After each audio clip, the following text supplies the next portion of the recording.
Cette petite église du 19e siècle revient de loin. Il y a 2 ans, l'édifice était voué à la démolition. Le plus impressionnant, c'était les voûtes qui étaient à moitié des trous béants. Et vous aviez le dallage qui est à peu près sur 1,20 m, plongé en profondeur. On croyait que l'église allait s'enfoncer sur 30 cm. Habitué au sauvetage de patrimoine en péril, Étienne Cluzel a vent de l'affaire.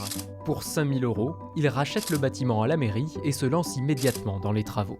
On a déposé tout ce dallage qui est posé sur du sable pour aller chercher sous la pile et pour élargir les fondations de la pile.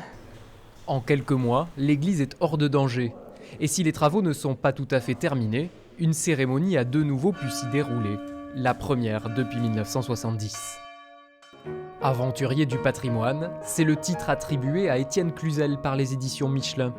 Dans ce livre récemment paru, il partage l'affiche avec d'autres périgourdins, comme la famille de Comarque, ou encore Kléber et Geneviève Rossillon, propriétaires des châteaux de Castelnau et de Marqueyssac.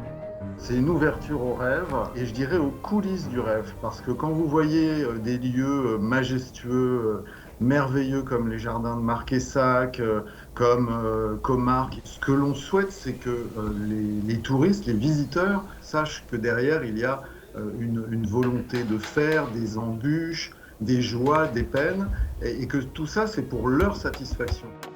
Les éditions Michelin envisagent déjà de publier d'autres tomes sur le même thème. Le Périgord ne saurait en être exclu, tant ils sont nombreux, les aventuriers du patrimoine.